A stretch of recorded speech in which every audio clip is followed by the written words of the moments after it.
Our speaker today is Kyle Wilhoit, and he's going to be talking to us about part 2 of research that he's been doing with SCADA and control systems gear. So we'll give everybody a few more minutes to come in. I'd like to remind everybody on the way out, try to RFID out and you'll get a survey.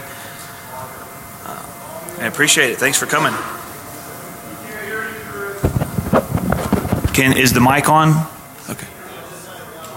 Okay. Oh, he's going to have a lapel mic. Can you hear me? Okay, good. Okay, good. Yeah, that's right. All right, Kyle. Okay. Thanks. Yep, thanks, Chris. As Chris mentioned, my name is Kyle Wilhoit. What I'm going to be discussing today is looking into who actually attacks SCADA and ICS devices. This is part 2 of some research that I've been conducting since November and December of last year, and I presented the first half of this in Black Hat EU earlier this year.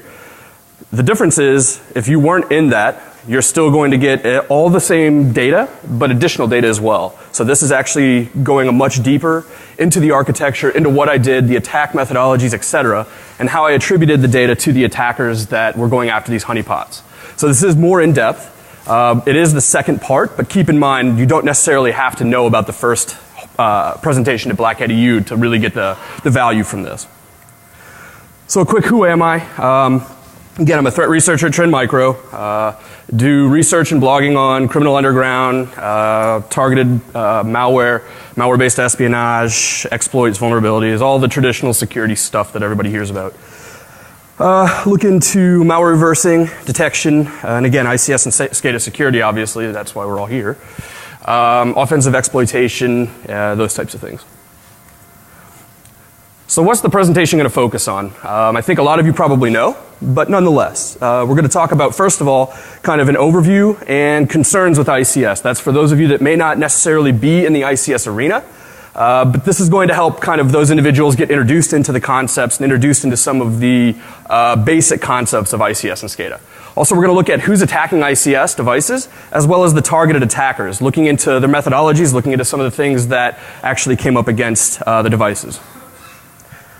So what are ICS devices? I know a lot of you already know this, but still need to cover that.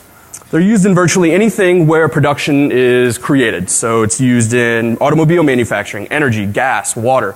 Virtually anything that is produced uses ICS or SCADA in some fashion or another. They're notoriously insecure, as a lot of you have probably heard. A lot of the Shodan publication and all that stuff has come out. So it's notoriously insecure.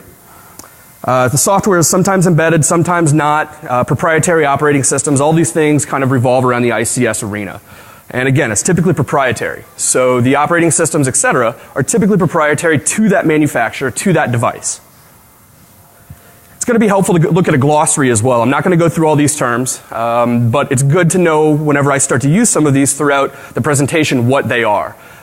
So human-machine interface is of particular importance in a little bit, as well as RTU, SCADA, Historian, and then the 2 protocols on the bottom, Modbus and DNP3. So again, I'm not going to go through each of these, but by the end of it, you'll understand what each of these do and how they work in conjunction with the honeypot. What does a typical ICS deployment look like? It's fairly linear and fairly common. So a lot of you are familiar with this type of a network layout. The only difference is you're going to notice a few things. First of all, there's really no security implementations, right? You're not seeing a firewall. You're not seeing any type of ACLs necessarily. You're not seeing any type of stateful packet filtering in any fashion, realistically. The reason I did this isn't because I forgot. It's because that's really truly reflective of an ICS environment. So keep that in mind as we start to step through some of the items that I'm going to be presenting today. As you can see, the Historian traditionally sits out in the DMZ, or traditionally what is known as the DMZ. Control center and then substations that sit off with RTUs communicating up through the chain. Look quickly at 2 different protocols. As you saw on the glossary page, there's Modbus and DNP3. First of all, Modbus. This is the oldest ICS protocol, and it controls I/O interfaces for the most part. That's just broad categorization, but for the most part, it does control I/O interfaces. There's no authentication or encryption, no surprise there. No broadcast suppression, and there are known vulnerabilities published. It's also a very, very simple protocol. As you can see, there's virtually nothing to it. It's plain text and very simple. So you can start to see that that starts to introduce a lot of security issues and a lot of concern around that protocol. Now into DNP3. This is a little bit more complex. This is also very common. There's an authentication or encryption again. There are versions of DNP3, obviously, that do incorporate security methodologies, so authentication, encryption, etc. But by default, DNP3 does not support encryption or authentication. There are also several published vulnerabilities, and as you can see, it's a little bit more complex as well, a little bit more complex than Modbus. So what are some big threats to industrial control systems? This isn't all of them, so don't automatically quote me as saying these are the only 3 issues. That's definitely not the case. HMI is the human-machine interface. It allows arbitrary command executions if you were to compromise the HMI, as well as doing set point modifications. So if you're looking at compromising or an HMI environment gets compromised, this is a common way to go out and actually exploit systems that are sitting behind the HMI. And we're going to get into attacker methodology a little bit later. The data historian, going after and looking at the threat to a data historian, it allows inbound traffic to a secure network segment. So if you remember the first diagram, the historian sits in the DMZ, and it acts as a bastion host in between the DMZ and the control network, as well as the business LAN. So from there, you can access the internal network and or the control system network. So compromising the data historian could give you privileged access into the control system network. And then the RTU, the remote terminal unit, allows remote communication ability. Again, that's very similar to the way that the historian could be compromised. So it allows for remote arbitrary command executions and a remote communication ability. I oftentimes find it beneficial to look at the differences as well between an industrial control system security individual's job as well as an IT security job. From an ICS perspective, you all are familiar with the CIA triad: confidentiality, integrity, availability. Well, the ICS environment has a little bit different perspective.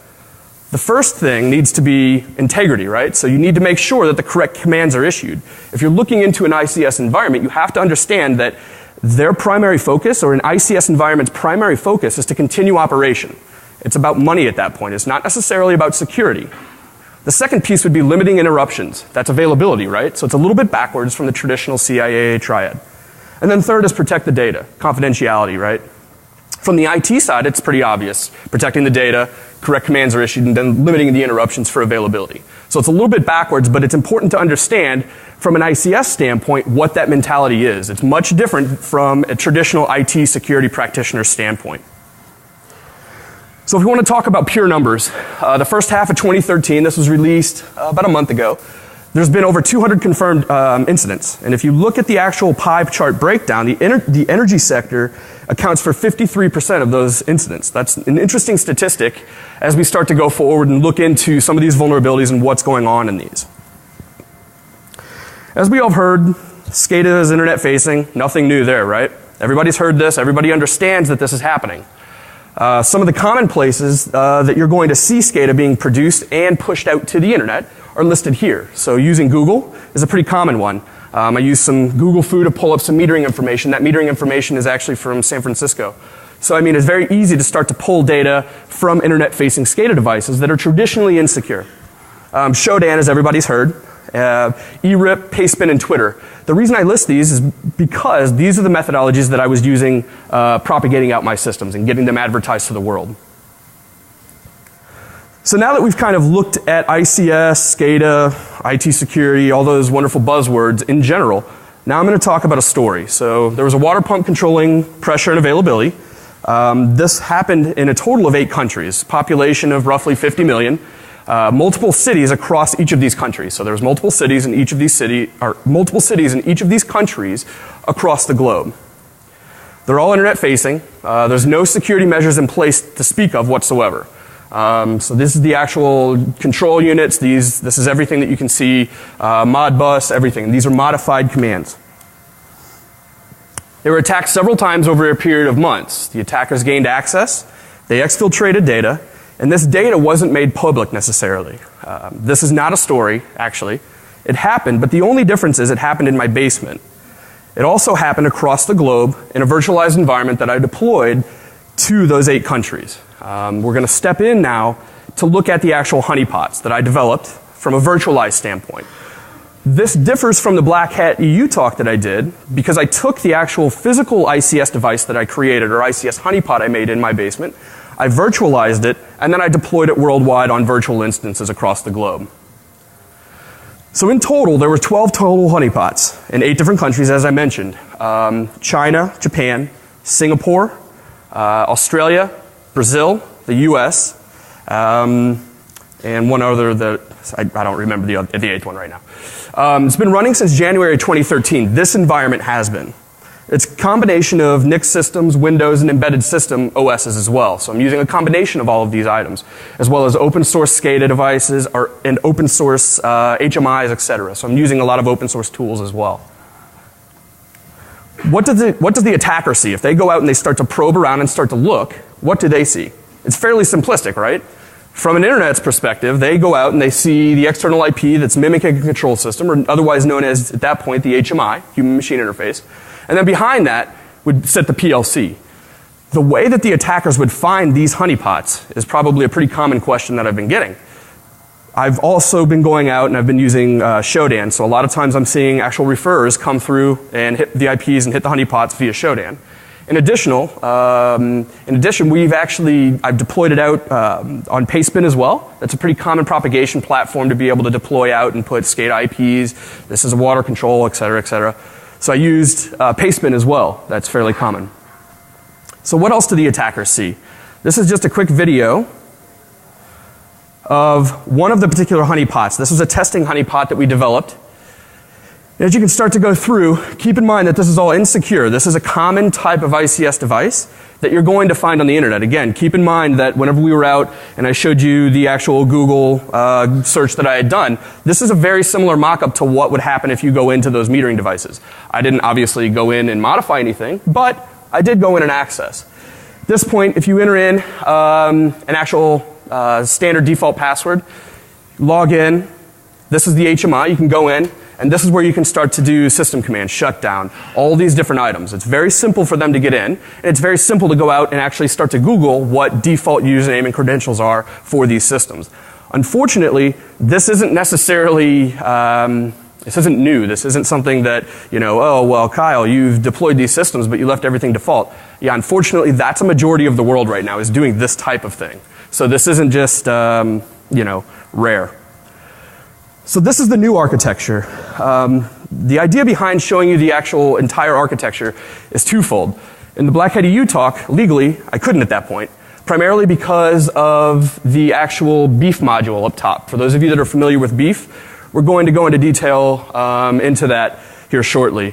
Legally, the lawyers at Trend Micro didn't really like me talking about essentially exploiting the attackers, but we'll get into that. So I might actually not have a job at the end of this talk. I don't know. So if anybody's hiring, let me know afterwards. So as you can see, there's a homepage system, and that dumps off to several other pages. So I have a Python script that I had created to mimic Modbus, and from that, the attackers could actually start to sniff traffic, look at the Modbus commands themselves. It's all clear text, etc. So fairly standard there. Once the attacker actually gained access to the actual HMI, so on the far right, the SCADA HMI, that's whenever I would run a beef module or a beef inject and actually inject the attacker, and that's how I would attribute who the attackers were. We're going to go into depth on that shortly. And then based on that, there's a lot of other HTML as well as ASP pages that are chunked off of that to make it more realistic. Pumping pressure, a lot of graphics. So if you make a modification to a set point, it will automatically modify a graphic, etc. So those types of things. Some of the tools that I used. SCADA BR, that was a really great open source HMI. I actually used that and modified some things on that. And that's what gave me the good HMI on the backside of the system to be able to issue and accept commands, modify set points, do all these things. Beef, obviously, I used as well. Also used OpenDNP3, which really helped out a lot whenever I was interfacing and creating a physical device. I've created some physical devices to deploy worldwide, etc. So I used that pretty heavily, as well as Snort and a couple other open source tools as well to be able to monitor what the attackers were doing.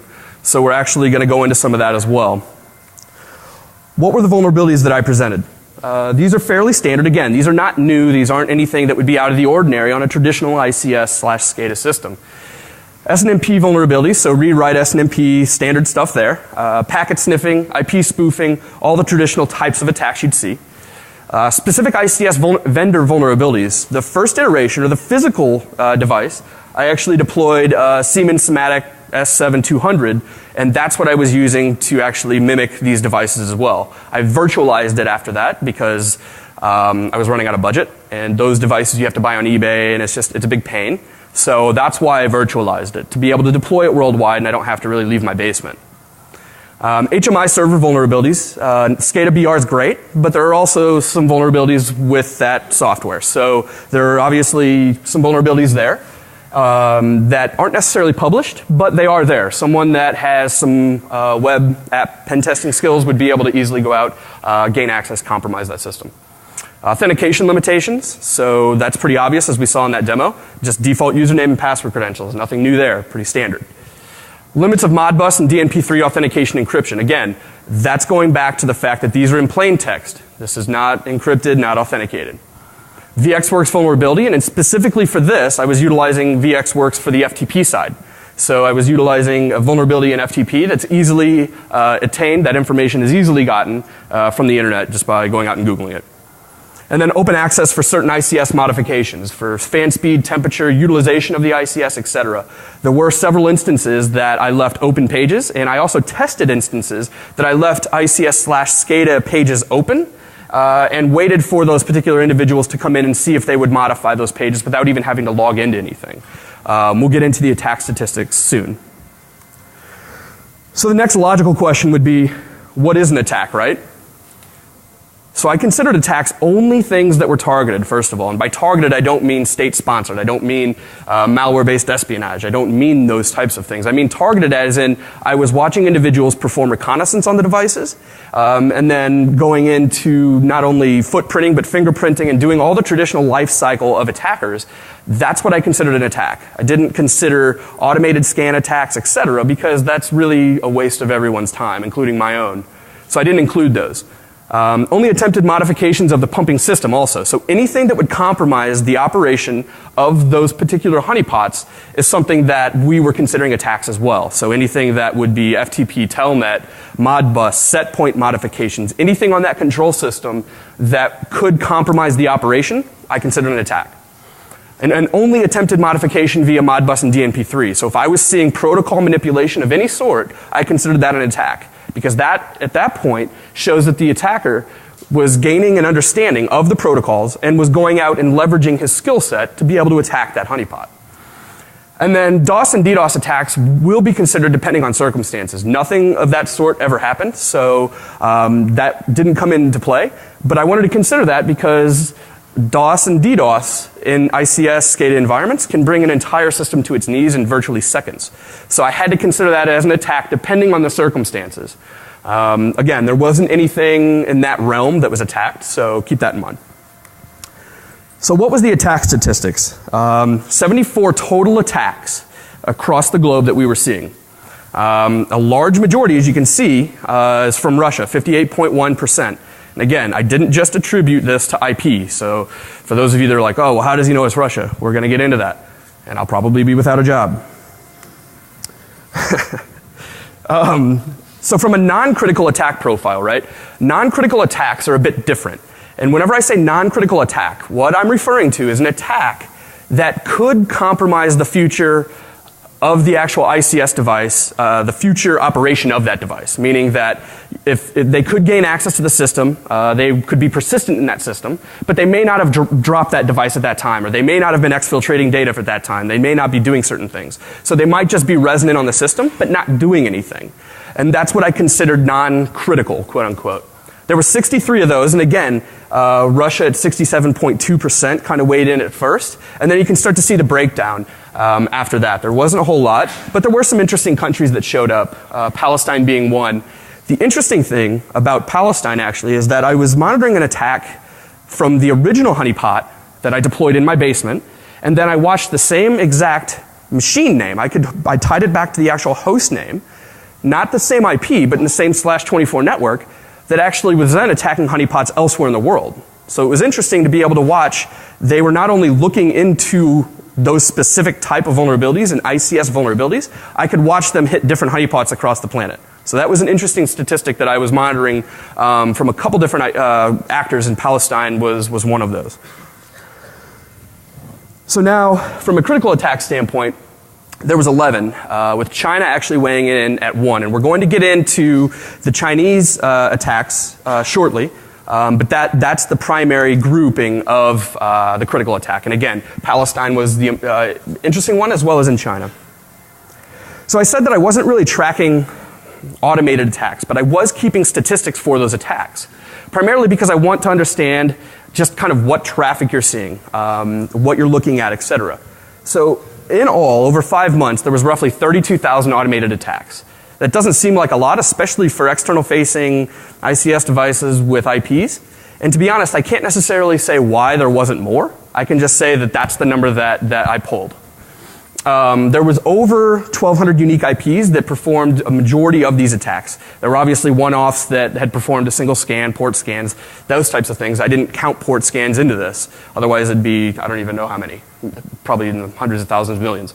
But 1,200 unique IPs that performed those 32,000 attacks. So you can start to see pretty quickly that, I mean, a lot of those are going to be using automated, SQL injectors, etc. So keep that in mind, that this isn't necessarily, they might just be hitting these IPs with automated stuff and just let it go. So what are some of the attacks that we saw? So there was a data exfiltration attempt, which we're going to get in depth on. That was an interesting one, and that was definitely targeted in nature. There was modification to CPU fan speed. There's Modbus traffic modification, which again ties back to the targeted attacker standpoint, right? If I'm seeing Modbus traffic modification, I'm knowing at that point that these particular individuals are motivated to look into either destroying this device or attacking it in some fashion. It could be malware-based espionage, it could be statistical analysis, it could be whatever the case is, but that's what they're trying to do. HMI access was very high, primarily again, because it's default username and credential password. Nothing new there. Modifying the pump pressure and modifying the temperature output. Those were interesting ones. Those were direct compromises of the water system, meaning that from the modified temperature output, I actually saw an attacker go in and modify the water temperature to be 125. They set the set point at 125. So at that point, the individuals on the receiving end would have a bit of a problem receiving water. And the same thing for the actual pump pressure. I was watching individuals go down and lower the pump pressure to where it would at that point not be able to pump water to homes and businesses, etc. And then shutting down the pump system as well. So that was complete, just shut down the pump system. I want to drop it, be done with it. So from a snort standpoint, what did I see? So I used a couple different combinations. I used Digital Bond's quick draw SCADA snort rules, and that was a good base tool set to be able to go out and deploy onto these systems to be able to understand what I was seeing. I also made some custom snort rules to be able to accompany and look into other attack vectors that were coming in and other types of traffic that was coming in, so keep that in mind. Some of the ones that triggered, I'm not going to go through all of these, but the interesting ones are obviously the actual Modbus ones and DMP3. I mean, all these are protocol related. So again, these are targeted style of attacks. These are individuals that are going out and really looking into this type of stuff. So that was interesting. So this is where things get a little bit more interesting. I referred to a couple of attacks that were critical in nature, originating from China. Received an email on one of the honeypots. This particular honeypot, I had an email address on every single actual web page, HMI as well as front page. From that email address, I was just hoping to see if anybody'd email me. I wasn't even really expecting anything until one day I received an email. This is the text of the email. Obviously you can see it's riddled with some grammatical errors, as well as they're acting like the city administrator for that city. So it was a bit interesting because if I was in a city and the city administrator emailed me this asking me to fill out a document, I would question that. I guess they were assuming that most city administrators and municipal water supplies wouldn't do that. So if you work for a municipal water supply or you do something in that regard, don't respond to these emails and look for grammatical errors. I mean, it's pretty bad. So if you open up the document that was attached, it's a decoy doc, just like traditional targeted attacks that we've all seen and love. This is the decoy doc. Nothing there, right? So at this point, started to reverse engineer some of the malware. This also comes up whenever you execute the or open up the document. The decoy doc drops. You close that out, and this pops up. For those of you that are interested in open source intelligence, etc., that is tombkeeper at 126.com. So for those of you that want to go out and find out who this particular individual is, have fun. That's a good one. So at this point, you can also start to watch network traffic, etc. And you can also watch dump files, drop files, etc. It drops 2 files. The first is gh.exe. That's just that's a hash dump. Nothing crazy there. And then AI shovels a shell back to a dump server, and those are the switches that you can see. For those of you that are familiar with Mandiant's APT1 report, this is starting to make a little bit more sense now, and we're going to get into that. But for those of you that are familiar, you've seen this before. The malware is communicating to a drop CNC server in China. It exploited the traditional CVE 2012-0158 vulnerability in Microsoft Office. Pretty standard there. So nothing crazy with that vulnerability, just standard. Malware communicating to these 2 drop servers, or 2 CNC servers. These 2 were in the US. That was also communicating to 2 other IPs that I can't disclose at this time because of the US government involvement, etc. But those 2 IPs have actually subsequently been taken down by the US government. So if you guys can go out and look at them, you're not going to find much. So execution. So upon the execution of that document itself, the decoy doc dropped and then started to execute background commands, etc. I noticed there were files leaving that particular server after 5 days. So they waited for 5 days. It executed. I watched traffic ping out, reach out. I watched some files execute, and then it went quiet for 5 days. And I'm going to show a map of the attack profile towards the end of this so you can get a better visual of how this attack happened over days, times, etc. So overall what they exfilled was a fake VPN config file. So I just dumped a fake VPN config file that I literally just typed into Microsoft. I think I did it in WordPad, modified it to be an actual VPN config, and dropped it and let them figure that out at that point. Network statistics dump, SAM database dump, and then they gained persistence just via the traditional process migration. So nothing too crazy there either. So the persistency mechanism is virtually the same as all targeted style attackers. They dumped the SAM database, and they were looking for lateral movement, perceived lateral movement, by dumping the network statistics, etc. Doesn't execute in Office 2010, so nothing crazy there. So if we look at the actual APT1 report, again, for those of you that are familiar, it's Comment Crew, that was their name. A lot of other groups have different names for them. Different threat intelligence agencies have different names. It included many APT variants that we've all seen, love, know, etc. One of particular interest to me, primarily because of this malware, was Hackspace. For those of you, that haven't seen it, this is a clip of where Hackspace fits into the development life cycle and when Hackspace first came kind of into existence. It was first seen in 09, latter part of 08. So that's whenever it first comes across. This is commonly used in the energy sector, seen across the board in the energy sector. This is the actual code of the malware itself. And you can see all of these 4 screenshots is the way that you can quickly attribute the data to Hackspace. So you can obviously see on the string dump to the left that it says the Hackspace at hash, $, etc. That immediately, from a targeted attack perspective, tells me what that is. And then everything else, as you can see, these are all the essential indicators of compromise that I was utilizing to be able to go out and see what those attackers used. So one step further, the connections that were actually seen, this is a listing of those. For those of you that are interested, I have my contact details at the end. I can give you all the IOCs that I created for these. So if you want IOCs directly for Hackspace, feel free to reach out to me and I'll send them out to you. That includes MD5s for all the files, etc. So I have all that, and I'm happy to share that. I just didn't include it here because I don't want you guys to sit here and stare at a page of MD5s all day and try to write it down. So from an attacker lifecycle, this is kind of where we start to look into the attribution framework, right? I start to look into the attribution framework a little bit differently because think about the attribution framework of an ICS attacker is a little bit different than a traditional pen tester, a traditional attacker in that realm.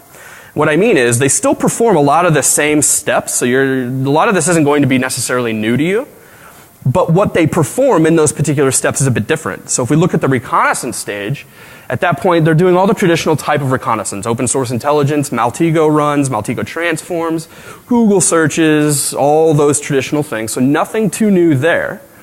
From the scanning section, they do CAM table scans and ICS protocol responses. They're trying to see and probe out to find out what these particular systems are running, what they're doing, how they're doing it. So that's the next step, and then enumerating is pretty simple on that as well. It's just man-in-the-middling the actual ICS protocols. So again, nothing too different there. The next stage is a bit different. And from the experience that I've had with the HoneyNet, they took one of two steps really at that point. The first was, do they want to disrupt the system, right? Do they want to take that system down? That would be denial of service, system shutdown, system modification, whatever the case is, that would be the disruption. And then penetration is really kind of that targeted attack perspective. That's passive monitoring, lateral movement, and then progressing through that environment. So looking for other devices, looking to compromise other devices for whatever their purpose is. And then from the infection stage, that's pretty common as well. That's infecting ladder logic, so actually injecting it into the systems themselves, altering the process inputs, alter process outputs, so you're processing and altering inputs and outputs to any of those ICS devices. Disabling the alarms, that's a pretty important one. I've actually seen that one happen as well, that I actually saw individuals go in and disable alarms. So if there was an issue with the device, it wouldn't actually alarm the ICS engineer. That was an interesting issue because I saw some attackers that would go in and actually compromise the system, modify an alarm, and then leave. So that was somewhat interesting, and I actually started to probe into those attackers some. And then finally, just again, system shutdown, nothing too crazy there. It's kind of the same as disrupt. So now we're going to get into the stuff that could compromise my job. From an attribution standpoint, I really looked at three things. The first was IP, right? Everybody, oh yeah, IP attribution, that sucks. It's not, and I agree, it sucks. That's why I went to beef, and that's why I went to code analysis. From a code analysis standpoint, I was able, obviously, to go out and look at the particular decoy doc, look at all those items, and really contribute it back to that point as being kind of a targeted, state-sponsored, quote-unquote, attack. Beef, however, I was using on a different fashion. I have to say this legally, that I utilized beef behind the actual HMI. So if we think about the architecture of the honeypot, the HMI is a secured area that had default username and password credentials. Once they authenticated past that device, at that point they're kind of mine, right? So at that point I injected beef into their browser, and I was able to run several commands against the particular individuals. Keep in mind, beef is a functionality and beef is a framework that allows you to do everything from doing an internal host name lookup all the way to going out and putting an interpreter shell on their device and running persistence mechanisms. So keep in mind that this isn't, I didn't go that in depth because I had some discussions with law enforcement, etc. in the US, and they had advised me not to do anything that far. So I didn't do that. But what I did do was I detected Tor. So there's a methodology within beef that allows you to detect if Tor is being utilized on that host. So that's nice, right? Because a lot of times people are saying, oh, well, what's going to happen? You know, the guys are probably using anonymizers, Tor, whatever. Well, beef will help you identify if it's not, or if it's being utilized. You can get registry keys. These are the 5 things that I ran. Get physical location. So that actually works in a couple different fashions. One of the methodologies is actually kind of triangulating based on physical Wi-Fi signal. So it actually helps you get a physical location of where that box is sitting. Get system information. That includes host name, internal IP, etc. And then get internal IP is pretty obvious as well. So you can start to see some of the events on the bottom, and that's kind of the authentication mechanisms, and you can start to see the events. That's in beef. You can track what the users are doing, where they're clicking, how they're doing it, when they're doing it, etc. It will also show you refers. So if the individual was coming from Shodan or if they were coming from somewhere else, I can see that in the refer whenever they actually hit the site. So you can start to attribute how the attackers are finding your items, right, your devices. You can start to attribute that. And you can start to see as well that you can get mouse clicks, you can get virtually anything you want.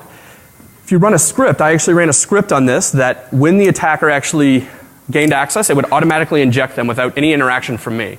I don't like being up 24 hours a day monitoring these devices, so instead I just had it automatically inject. Again, legally, yeah, that's questionable, and I don't think I was supposed to really talk about this piece, but it is what it is. So, looking back at the targeted attack, I wanted to kind of break down what the days looked like, right? It's kind of a different architect. So the attacker actually sent the spearphished email. The attachment was actually opened on a salted doc server. I had an internal server that had the VPN config file, salted documents, etc. I executed the actual document at that point because I wanted to watch exfiltration occur. I wanted to see if anything was going to happen. And to be honest, I didn't expect much to happen at all.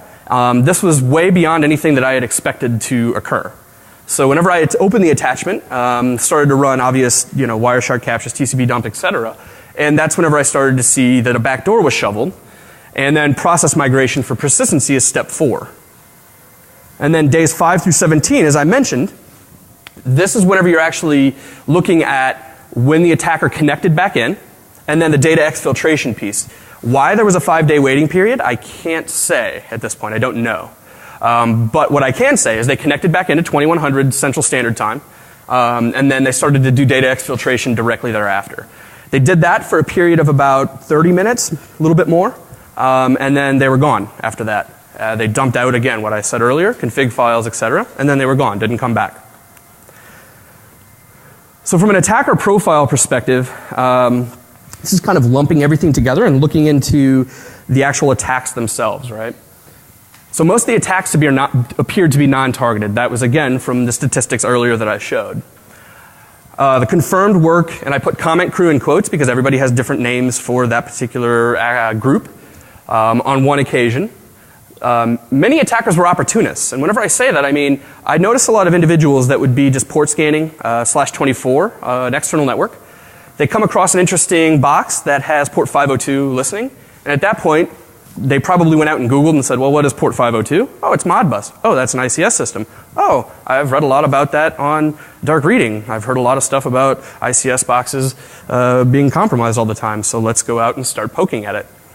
So I saw a lot of that where individuals were doing port scans and then they just come across, and what I would think is that was the methodology. They'd find 502, go out and Google it, and start to go from there.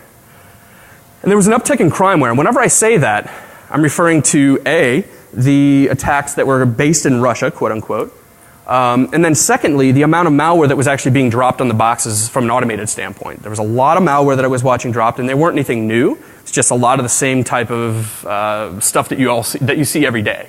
But there was an uptick in that based on the fact that I had a worldwide perspective, not just in the United States anymore. So it was a bit different in that regard. A couple things that I started to ask myself was, why would the attackers go after a municipal water plant, right? I know a lot of you are probably like, well, this isn't Shell Oil, this isn't ExxonMobil where they can go out and get, secret formulas or mapping data for the middle of the ocean.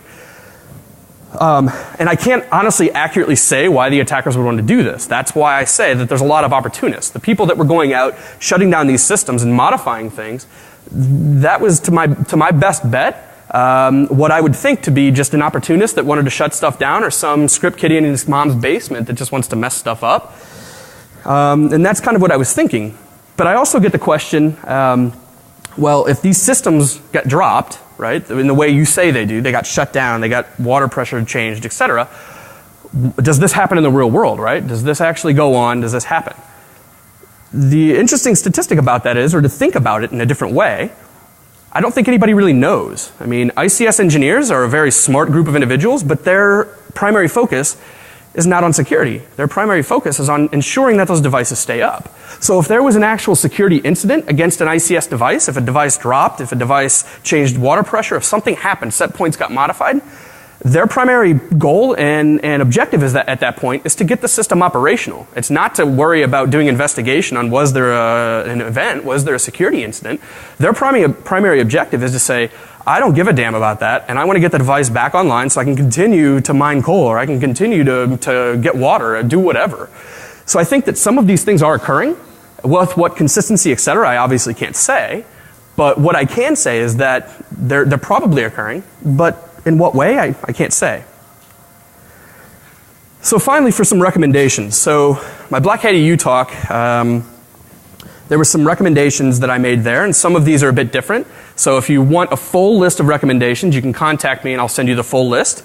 Or go out and you can look at my Black Hat EU slide deck and see the other recommendations as well. So it's a little bit different, but a lot of the same stuff.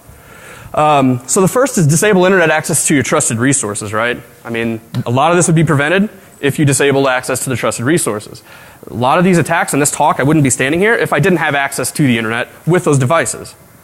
Maintain trusted resources at the latest patch levels. I think that's common, right? We hear that all the time. We say, oh yeah, always, patch your server, do these things. It's very, very important, and more so in the ICS SCADA environment, to keep your things patched. Because of 2012-0158, that CVE, for instance, if I had my system patched up, if I was using a modern Microsoft Office iteration, wouldn't have happened. It wouldn't have dropped that.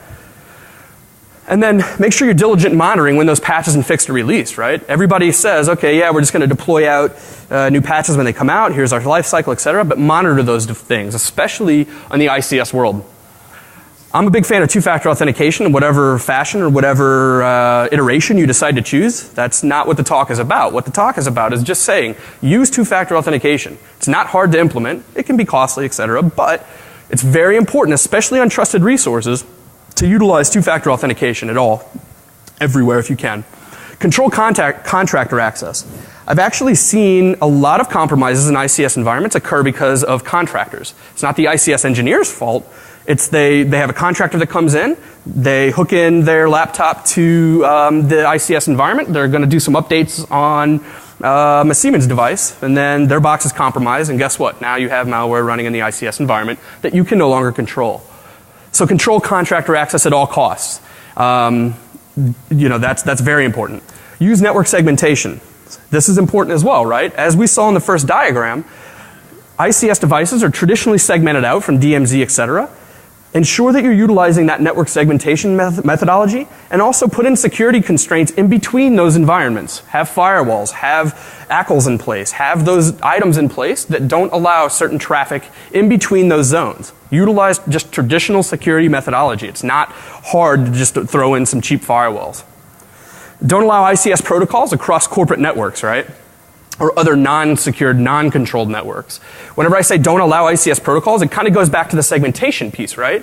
Go out, have the actual firewalls in place, and use the rules that are in place. Deny those things. Just do it in any default deny. Just be done with it.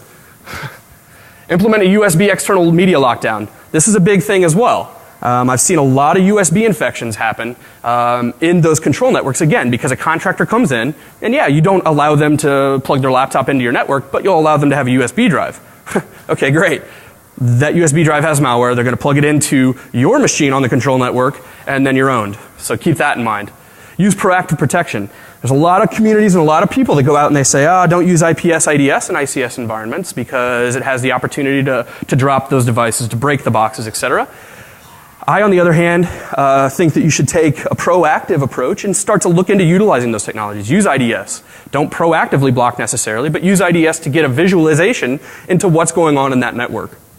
Whitelist applications. This is important as well. Have a standardized set of applications that you're going to be deploying in those environments and stick to that plan. Don't make modifications unless it's absolutely necessary to do. Classify data and assets. This is the biggest thing. I'm a big proponent on incident response and forensics in the ICS world. And if you don't have a classified data and assets standard, you're not going to be able to perform incident response or forensics in that environment. I can nearly guarantee you.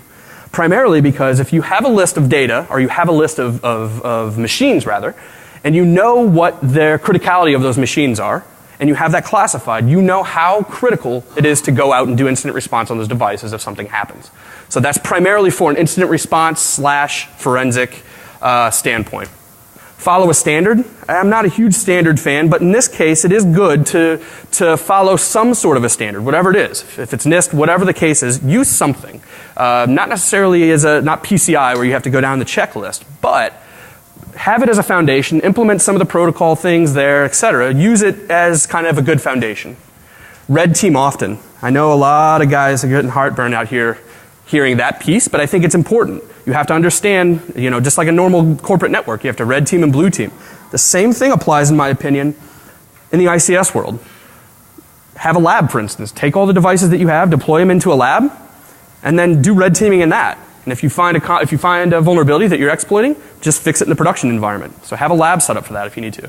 And then manage your vulnerabilities. That's kind of standard with the business environment as well. Just keep on top of your vulnerabilities, keep on track with what you're doing, and constantly stay on top of that.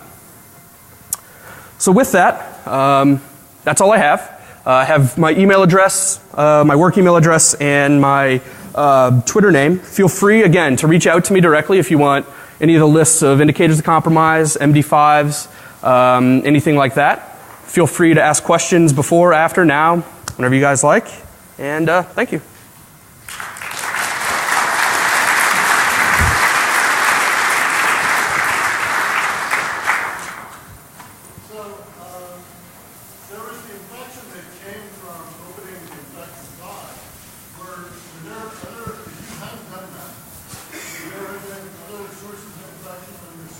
So sure, that's a good question. So the question was, if I wouldn't have opened up that document, would there been other factors or other infection vectors into the environment?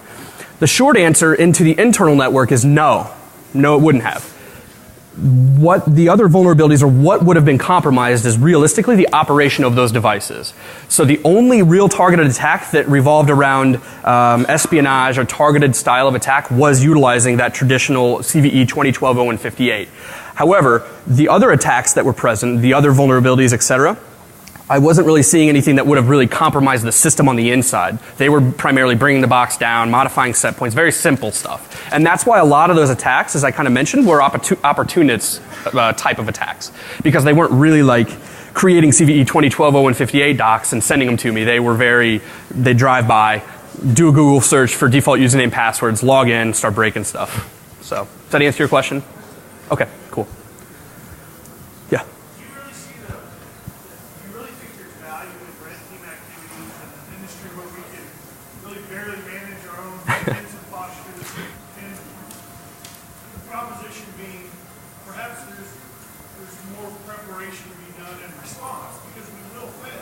Yeah. Then in the more proactive red team exercises, that's just a matter of resource distribution. Yeah, no, I mean that's a great thing. So the question was, do you think that we should really spend our time focusing on red teaming activities as opposed to proactive protection, deployment of firewalls, et cetera, correct?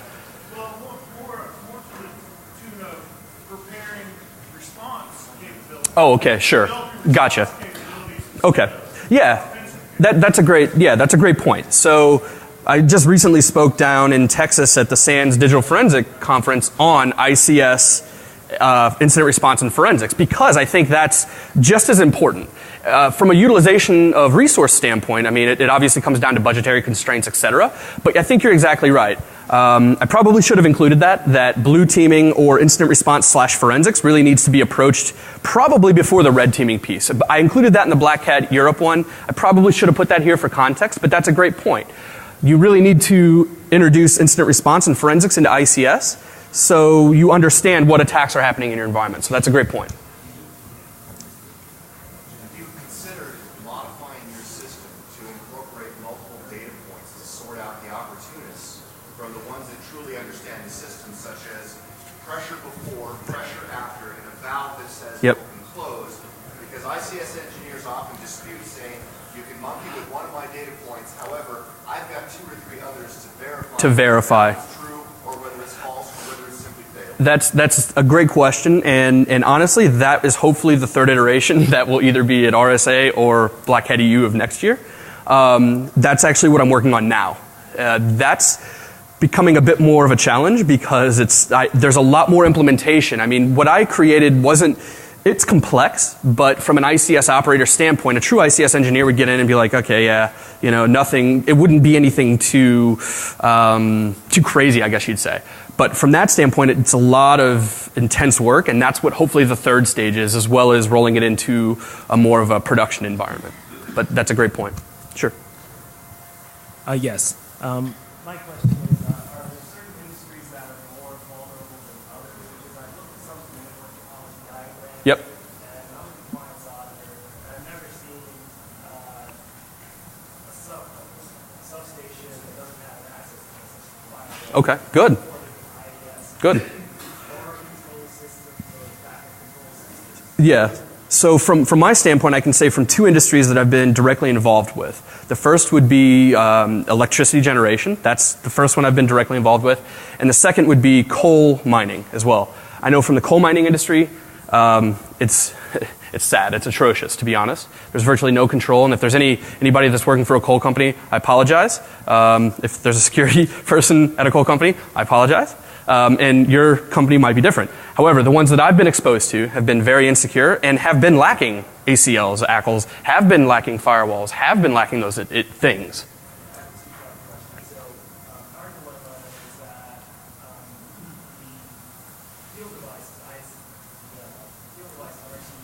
Yep.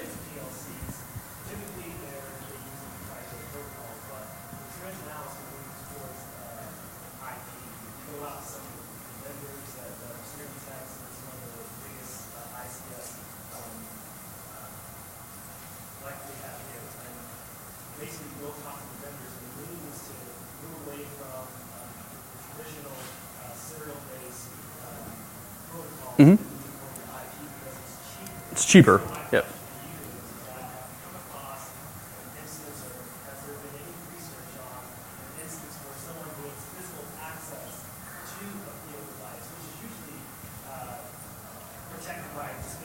A fence, right? Or not even that in some cases, yeah.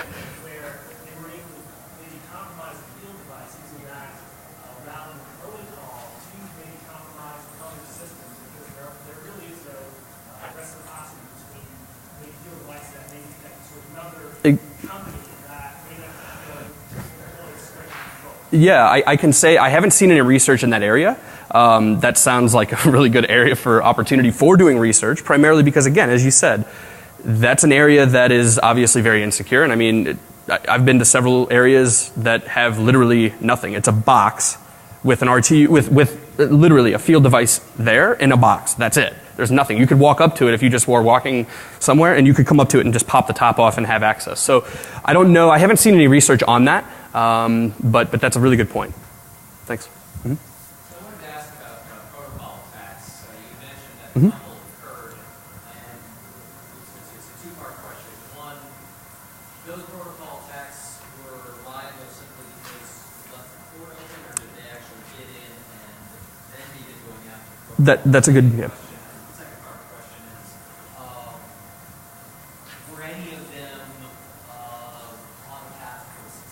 Sure.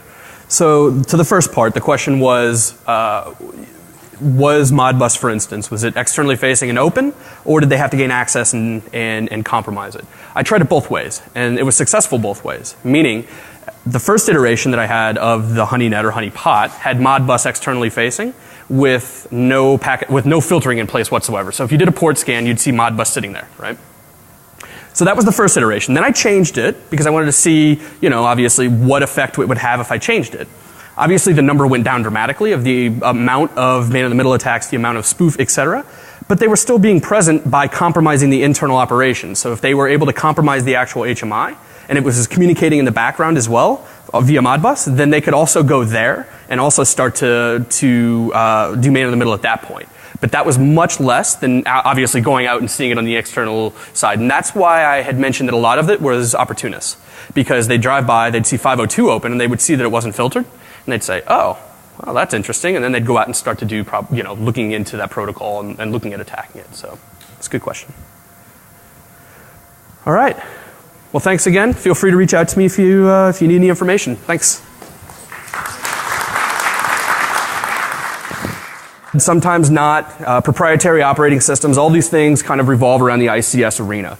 And again, it's typically proprietary. So the operating systems, et cetera, are typically proprietary to that manufacturer, to that device.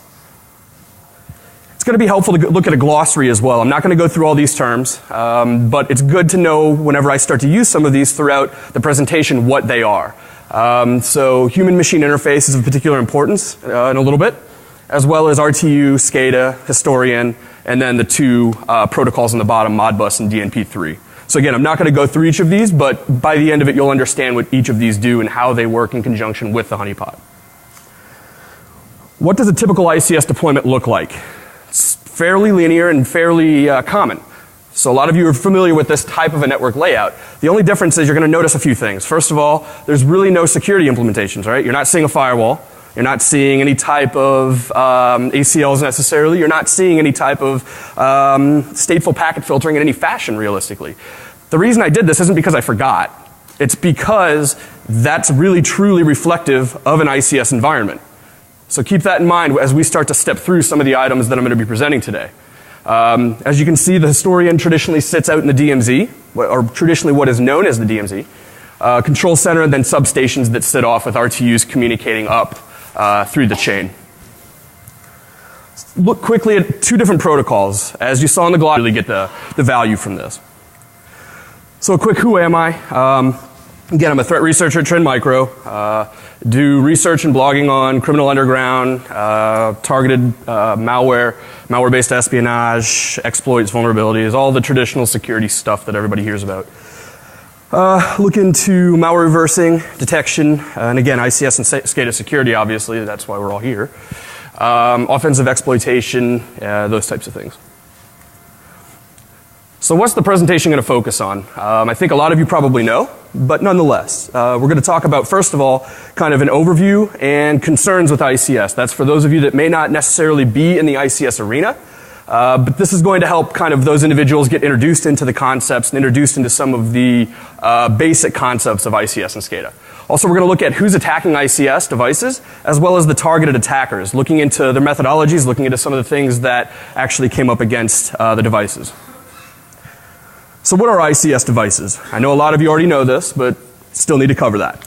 They're used in virtually anything where production is created. So it's used in automobile manufacturing, energy, gas, water. Virtually anything that is produced uses ICS or SCADA in some fashion or another. They're notoriously insecure, as a lot of you have probably heard. A lot of the Shodan publication and all that stuff has come out. So it's notoriously insecure. The software is sometimes embedded. Page, there's Modbus and DNP3. First of all, Modbus. This is the oldest ICS protocol, and it controls I/O interfaces for the most part. That's just broad categorization, but for the most part, it does control I/O interfaces. There's no authentication or encryption, no surprise there. No broadcast suppression, and there are known vulnerabilities published. It's also a very, very simple protocol. As you can see, there's virtually nothing to it. It's plain text and very simple. So you can start to see that that starts to introduce a lot of security issues and a lot of concern around that protocol. Now into DNP3. This is a little bit more complex. This is also very common. There's no authentication or encryption again. There are versions of DNP3, obviously, that do incorporate security methodologies, so authentication, encryption, etc. But by default, DNP3 does not support encryption or authentication. There are also several published vulnerabilities, and as you can see, it's a little bit more complex as well, a little bit more complex than Modbus. So what are some big threats to industrial control systems? This isn't all of them, so don't automatically quote me as saying these are the only 3 issues. That's definitely not the case. HMI is the human-machine interface. It allows arbitrary command executions if you were to compromise the HMI, as well as doing set point modifications. So if you're looking at compromising or an HMI environment gets compromised, this is a common way to go out and actually exploit systems that are sitting behind. Our speaker today is Wilhoit, and he's going to be talking to us about part 2 of research that he's been doing with SCADA and control systems gear. So we'll give everybody a few more minutes to come in. I'd like to remind everybody on the way out, try to RFID out and you'll get a survey. I appreciate it. Thanks for coming. Is the mic on? Okay. Okay. Oh, he's going to have a lapel mic. Can you hear me? Okay, good. Okay, good. Yeah, that's right. All right, Kyle. Okay. Thanks. Yep, thanks, Chris. As Chris mentioned, my name is Kyle Wilhoit. What I'm going to be discussing today is looking into who actually attacks SCADA and ICS devices. This is part 2 of some research that I've been conducting since November and December of last year, and I presented the first half of this in Black Hat EU earlier this year. The difference is, if you weren't in that, you're still going to get all the same data, but additional data as well. So this is actually going much deeper into the architecture, into what I did, the attack methodologies, etc., and how I attributed the data to the attackers that were going after these honeypots. So this is more in depth. It is the second part, but keep in mind, you don't necessarily have to know about the first presentation at Black Hat EU to behind the HMI. And we're going to get into attacker methodology a little bit later. The data historian, going after and looking at the threat to a data historian, it allows inbound traffic to a secure network segment. So if you remember the first diagram, the historian sits in the DMZ, and it acts as a bastion host in between the DMZ and the control network, as well as the business LAN. So from there, you can access the internal network and or the control system network. So compromising the data historian could give you privileged access into the control system network.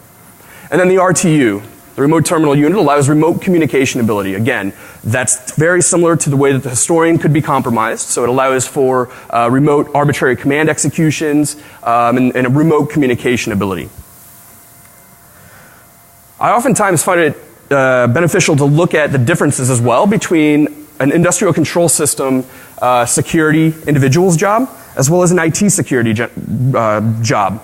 From an ICS perspective, you all are familiar with the CIA triad: confidentiality, integrity, availability. Well, the ICS environment has a little bit different perspective. The first thing needs to be integrity, right? So you need to make sure that the correct commands are issued. If you're looking into an ICS environment, you have to understand that their primary focus, or an ICS environment's primary focus, is to continue operation. It's about money at that point. It's not necessarily about security.